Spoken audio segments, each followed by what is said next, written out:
Bismillahirrahmanirrahim. Assalamualaikum warahmatullahi wabarakatuh. Alhamdulillah.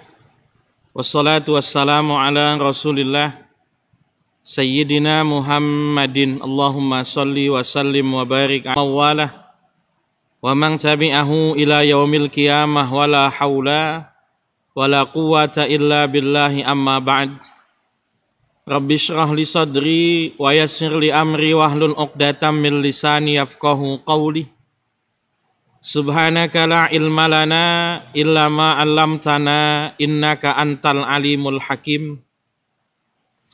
Hadirin para pemirsa An-Nabawi TV yang mudah-mudahan dirahmati oleh Allah Subhanahu wa taala. Amin amin Allahumma amin. Alhamdulillah, pada hari ini kita sudah berada pada hari yang ke-23 dari bulan Ramadan 1441 Hijriah. Mudah-mudahan apa yang kita lakukan di hari ini diterima dan diridhoi oleh Allah Subhanahu wa taala.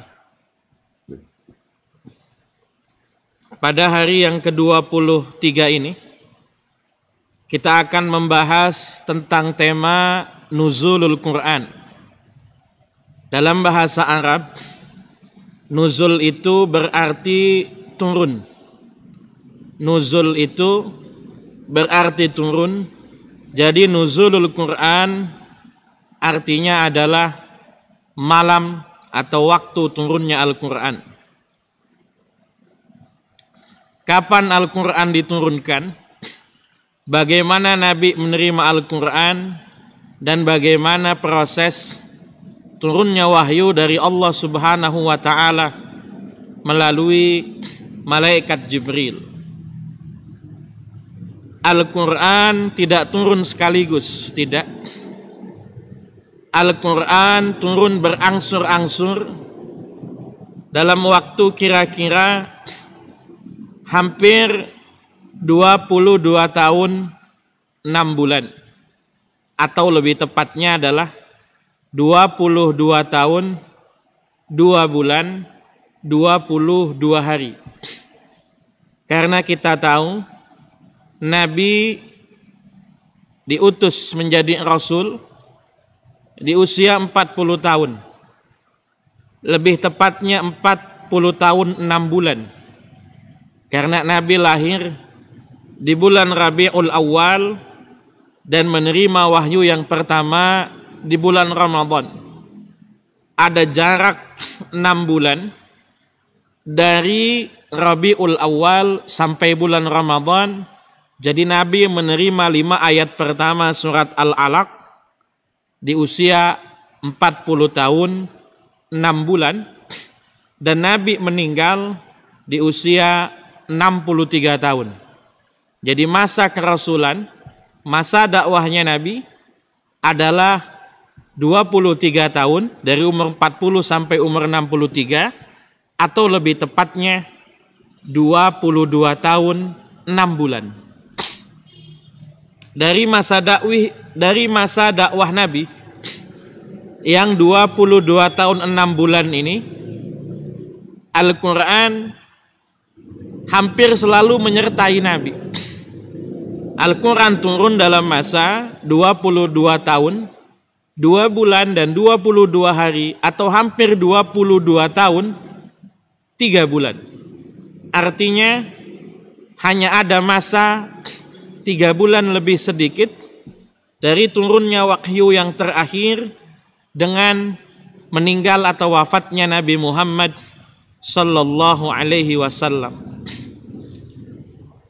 Nabi menerima wahyu yang pertama kali di bulan Ramadan.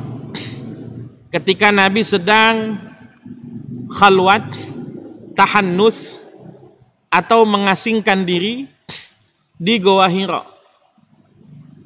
Di bulan Ramadan, hal itu dikonfirmasi oleh Al-Quran, di mana Allah nyatakan, Syahrul Ramadan alladzi unzila fihil Quran. Bulan Ramadan di mana merupakan bulan turunnya Al-Quran. Tetapi tanggal berapa Ramadan Nabi menerima wahyu yang pertama kali menjadi bahan perdebatan di kalangan para ulama dan sejarawan. Ada yang menyebutnya paling populer adalah malam 17 Ramadan, ada yang menyebutnya tanggal 21, bahkan ada yang menyebutnya tanggal 23. Bahkan sebagian di antara golongan kaum muslimin juga ada yang berpendapat bahwa Nabi menerima wahyu yang pertama pada malam 27 Rajab. Tetapi Al-Quran dengan tegas mengkonfirmasi bahwa Nabi Muhammad SAW menerima wahyu yang pertama kali adalah di bulan Ramadan sesuai dengan ayat yang tadi disebutkan, Syahrul Ramadan alladzi unzila fihil Quran. Malam 17 yang populer dianggap sebagai malam turunnya Al-Quran adalah berdasarkan beberapa riwayat, termasuk diantaranya adalah dari segi persamaan waktu antara perang Badar dengan turunnya Al-Quran. Tanggal di mana terjadinya perang Badar dengan turunnya Al-Quran adalah ditafsiri sebagai tanggal yang sama, yaitu berdasarkan ayat wa ma anzalna ala abdina yaumal furqani yaumal taqal jam'an. Dan jika kalian beriman terhadap apa yang kami turunkan terhadap hamba kami, yaitu Muhammad sallallahu alaihi wasallam, di hari Furqan, hari turunnya Al-Quran, yaumal taqal jam'an, di tanggal yang sama dengan hari bertemunya dua pasukan, yaitu pasukan kaum muslimin dan pasukan Quraisy Makkah di perang Badar yang berlangsung pada tanggal 17 Ramadan. Jadi kemudian populer dinyatakan bahwa malam turunnya Al-Quran adalah pada malam 17 Ramadan. Dalam Al-Quran sendiri, Allah tidak menyebut malam yang keberapa, tetapi dari beberapa ayat, Allah menyebutnya bahwa Allah menurunkan Al-Quran di malam kemuliaan, Lailatul Qadar, malam yang lebih baik daripada 1000 bulan. Allah nyatakan, A'udzubillahi minasyaitonir rajim. Inna anzalnahu fi lailatul qadr. Sesungguhnya kami turunkan Al-Quran pada malam kemuliaan. Turunnya Al-Quran di malam Lailatul Qadar kemudian menimbulkan satu penafsiran bahwa Al-Quran diturunkan dalam 2 tahap.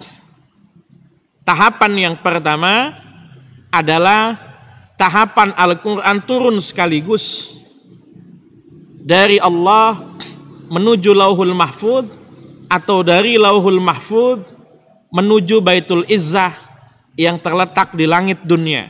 Tahapan yang pertama. Lalu tahapan yang kedua, Al-Quran turun berangsur-angsur sejak dari bulan Ramadan di tahun yang ke-41 dari kelahiran Nabi sampai tahun yang ke-62 dari kelahiran Nabi Muhammad sallallahu alaihi wasallam, atau selama 22 tahun, 2 bulan dan 22 hari, ditandai dari mulai ayat yang pertama turun, yaitu ayat yang pertama dari surat Al-Alaq, Iqra bismi rabbikal ladzi khalaq. Kemudian diakhiri nanti ayat yang terakhirnya adalah ayat surat Al-Maidah, Al-yawma akmaltu lakum dinakum wa atmamtu alaikum ni'mati wa raditu lakumul Islam madina. Nabi Muhammad sallallahu alaihi wasallam menerima wahyu yang pertama tentu merupakan satu peristiwa spiritual yang luar biasa, di mana Nabi yang merupakan manusia bertemu dengan Jibril dalam dimensi aslinya, membawa wahyu ayat-ayat Allah yang disebutkan bahwa seandainya ayat-ayat itu diturunkan di atas gunung, niscaya gunung akan hancur lebur menerimanya. La ra'aitahu khashi'am mutasaddiam min khasyatillah. Jika seandainya kami turunkan Al-Quran kepada gunung, maka niscaya gunung itu akan hancur lebur karena takutnya kepada Allah. Maka untuk menyiapkan agar mental batin Nabi Muhammad SAW kuat menerima peristiwa spiritual yang luar biasa ini, Allah melatih Nabi dengan tanda-tanda kenabian. Salah satu di antara tanda-tanda kenabian adalah apa yang disebut sebagai al-mubasyirat, ditafsiri sebagai ar-ru'ya as-salihah, mimpi yang nyata. Rasulullah sallallahu alaihi wasallam 6 bulan sebelum bertemu dengan Jibril menerima wahyu yang pertama kali, Rasul dilatih oleh Allah, dididik oleh Allah. Dalam masa 6 bulan itu banyak mengalami pengalaman-pengalaman spiritual. Di antaranya adalah ar-ru'ya as-salihah, ar-ru'ya as-sadiqah, mimpi yang nyata, di mana Nabi setiap kali bermimpi, maka kemudian di keesokan harinya atau tidak lama kemudian mimpi itu akan menjadi nyata. Ada sebagian yang kadang-kadang bertanya, kenapa Al-Quran tidak diturunkan saja sekaligus, langsung sekaligus kepada Nabi Muhammad sallallahu alaihi wasallam? Al-Quran sendiri yang menjawab pertanyaan ini. Allah katakan bahwa orang-orang yang kafir, waqalal ladzina kafaru, orang-orang yang kafir itu berkata, law nuzila alaihil Qur'anu jumlatan wahidah. Kenapa tidak diturunkan saja Al-Quran itu langsung sekaligus? Kadzalika linutsabbita bihi fuadaka. Allah katakan yang demikian itu agar kami dapat mengukuhkan hatimu hai Muhammad sallallahu alaihi wasallam dengan Al-Quran. Al-Quran turun itu mengiringi dakwah Nabi. Maka Al-Quran itu salah satu dari faedah turunnya berangsur-angsur adalah meneguhkan hati Nabi.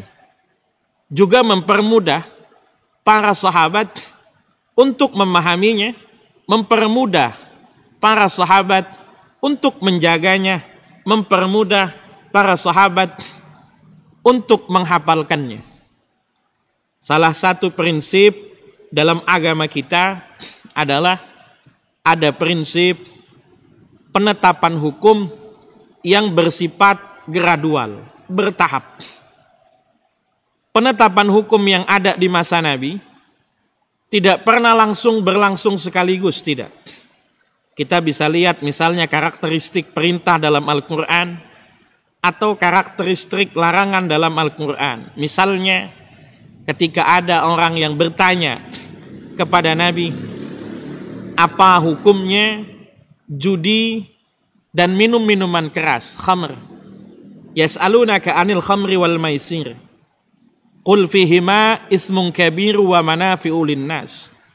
Mereka bertanya kepadamu hai Muhammad sallallahu alaihi wasallam tentang khamr, minuman keras, dan permainan judi. Katakanlah hai Muhammad sallallahu alaihi wasallam, dalam khamr dan dalam judi itu ada dosa yang besar dan ada beberapa manfaat. Al-Quran ketika pertama kali merespon judi dan minuman keras, Al-Quran sudah melancarkan satu kritik bahwa judi dan minuman keras itu dosa. Tapi kritik ini belum bersifat tegas, karena Al-Quran masih mengatakan ada beberapa manfaat dari judi dan minuman keras. Karena tidak pernah ada satu aktivitas atau benda itu total positif atau total negatif. Baik 100% itu tidak ada. Jelek 100% juga tidak ada. Biasanya hukum itu dilihat pada dominasi. Apa yang dominasinya baik, maka boleh. Apa yang dominasinya jelek, maka tidak boleh. Maka di tahapan pertama, Al-Quran meski menyatakan bahwa khamr dan judi itu ada dosanya, tapi juga ada manfaatnya. Tentu saja ini melihat background atau latar belakang masyarakat Arab yang amat menggemari minuman keras dan judi. Lalu kemudian baru turun ayat yang kedua, larangan untuk mengkonsumsi minuman keras di waktu-waktu salat. La taqrabus salata wa antum sukara. Larangan salat di saat masih terpengaruh mabuk minuman keras. Sementara waktu-waktu salat itu berdekatan.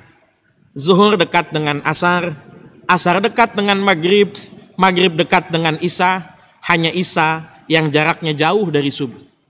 Maka ada pembatasan dari yang awalnya tradisi mengkonsumsi minuman keras berlangsung sepanjang hari, kemudian dibatasi hanya ada pada malam hari, baru kemudian pada ayat yang nantinya turun, tegas sekali dinyatakan bahwa innamal khamru wal maisiru wal ansabu wal azlamu rijsum min amali syaitani fajtanibu. Sesungguhnya minuman keras, judi adalah merupakan kotoran yang termasuk perbuatan syaitan yang harus dijauhi. Maka Al-Quran turun berangsur-angsur adalah sesuai dengan karakteristik hukum dalam agama Islam yang bersifat bertahap atau gradual. Mudah-mudahan yang sedikit ini ada manfaatnya. Mudah-mudahan apa yang kita lakukan di hari ini diterima dan diridhoi oleh Allah Subhanahu wa taala. Hadanallahu wa iyyakum ajmain. Assalamu alaikum warahmatullahi wabarakatuh.